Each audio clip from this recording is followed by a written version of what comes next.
kedua, susu kambing itu jauh lebih baik daripada susu sapi.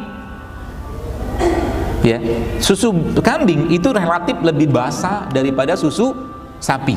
Susu sapi itu asam.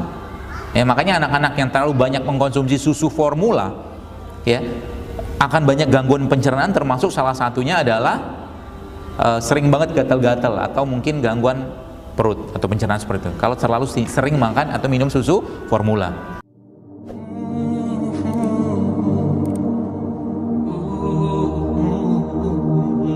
Misalkan Anda punya anak di rumah, ya, misalkan hobi misalkan makan produk-produk snack seperti itu, ya, snack itu kalau saya boleh katakan, ya, lebih banyak bahan tambahan pangan daripada gizinya, ya, lebih banyak bahan tambahan pangan daripada gizinya. Ujung-ujungnya karena tadi si anak tadi makan bahan tambah pangan itu seperti micin, seperti itu namanya BTP. Itu bisa bikin kecanduan mirip dengan orang narkoba. Makanya tidak heran orang yang biasa makan mie instan, makan makanan snack-snack yang penuh dengan apa tadi, micin-micin tadi, itu bisa dipastikan dia akan minta terus kayak orang ketagihan, kayak orang narkoba, Pak, Bu. Jadi hati-hati, ya. Mulai sekarang coba membersihkan makanan kita. Nah, menariknya ternyata ketika sudah mulai kita perbaiki, Bapak sekalian, ketika kita sudah mulai perbaiki, ya, itu ternyata mulai muncul perubahan di sana, ya. Tapi kalau kita nggak perbaiki, maka muncullah keluhan-keluhan. Jadi tubuh kita itu nggak ujuk-ujuk sakit, tapi dia ngasih keluhan bahwa ada yang nggak beres dengan tubuhnya, Jadi nggak langsung orang kena kolesterol, serangan jantung, stroke, nggak, dia ngasih tanda dulu, susah tidur, susah BAB, ini ngasih tanda dulu, Pak, Bu, ya. Nanti kalau sudah saatnya tubuhnya sudah nggak mampu lagi meng-overcome itu atau mengatasi itu, maka muncullah penyakitnya, gitu.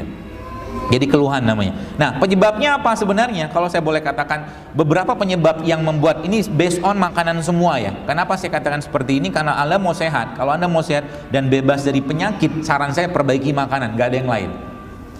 Kalau mau sehat, ya. Apa penyebabnya atau apa pemicunya? Sebagian besar disebabkan oleh 3 hal ini, Bapak sekalian. Yang pertama, asam yang berlebihan. Yang kedua, radikal bebas. Yang ketiga, kurang minum. Kita akan bahas mungkin yang pertama aja, ya, asam berlebihan. Bapak Ibu sekalian, sekarang keluhan kayak begini banyak banget. Mudah letih, obesitas, bau kurang sedap, nyeri otot, gangguan pencernaan. Termasuk yang orang dikit-dikit ngantuk. Ya, ada orang tipikalnya sebentar-sebentar ngantuk. Pagi ngantuk, siang ngantuk, sore ngantuk, malam ngantuk. Jadi bangunnya sedikit saja. Ya. Itu sebenarnya kalau saya boleh katakan penyebabnya atau keluhan itu keluhan-keluhan yang berhubungan karena tingginya asam pada tubuh seseorang. Sekarang pertanyaannya, asamnya tadi karena apa? Karena ini, Pak. Yang pertama, nasi. Yang kedua, minyak. Yang ketiga, tepung. Yang keempat, ya, paket komplitnya biasanya nasi goreng sama gorengan. Komplit semua tuh. Tinggi banget asamnya. Saya sendiri memang sudah lama, hampir 2 tahun udah gak makan nasi. Saya hindari nasi, kecuali beberapa nasi tertentu atau beras tertentu saya mau makan. Tapi kalau nasi biasa saya udah gak makan, gitu. Dan memang ternyata perubahannya drastis, luar biasa, ketika kita mulai mengubah pola hidup sehat kita. Yang penting sebenarnya bukan nanti gini, berarti nanti habis ini kita nggak boleh makan apa-apa, bukan itu masalahnya. Tapi kalau habitnya belum kebentuk, kebiasaannya belum kebentuk, maka kita akan sulit hidup sehat. Ya, contohnya logikanya gini lah, misalkan ada di situ Anda disuguhin misalkan pisang rebus sama pisang goreng. Dua-duanya enak sebenarnya, ya. Tapi sebenarnya kalau mau lebih enak lagi dan sehat, Anda pilihnya pisang rebus. Ini makanya saya katakan habits itu harus kita bentuk, harus dipaksain. Kalau nggak dipaksain, sulit. Saya suka makan kambing, ya, karena kambing pun adalah salah satu hewan yang disebutkan Nabi SAW sebutkan bahwa kambing itu banyak kali faedahnya. Jadi orang-orang yang makan kambing itu nanti katanya, ini entah hadis apa bukan saya lupa, tapi katanya orang-orang yang makan kambing itu punya hati yang lembut katanya, wajahnya menyenangkan seperti kambing.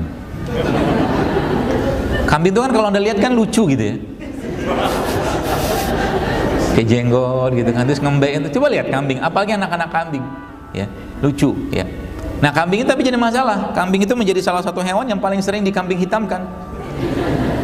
Ya, banyak sekali orang bunuh, jangan makan kambing, nanti bikin kolesterol, darah tinggi segala macam. Bukan salah kambingnya, ya.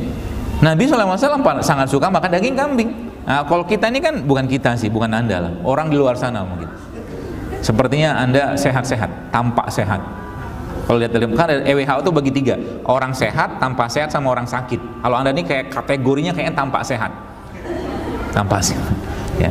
Kalau sehat benar, alhamdulillah, semoga sehat semua. Ya baik. Jadi Bapak Ibu kalau Anda lihat di beberapa literatur, sebenarnya daging kambing ini justru malah lebih baik daripada daging sapi.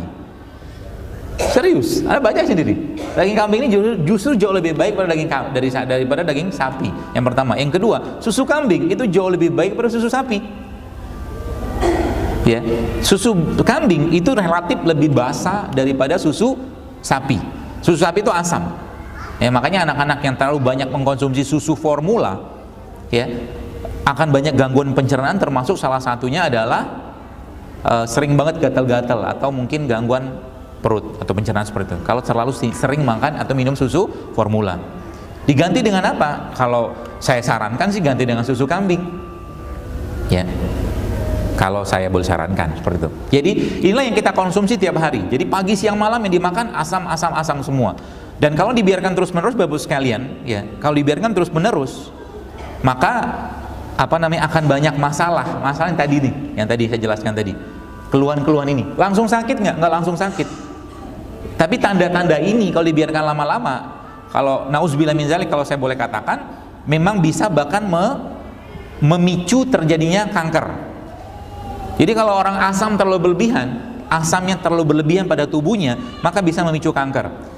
Tanda orang asam apa? Gampang sekali sebenarnya kalau melihatnya. Lihat aja air seninya atau air kencingnya. Kalau air kencingnya sedikit, yang pertama, dan air kencing yang berwarna kuning, kalau terlalu pekat kuningnya, itu asam. Siap-siap aja, siap-siap untuk kena berbagai macam penyakit. Penyakitnya apa? Wallahu alam. Tergantung organ mana yang paling lemah.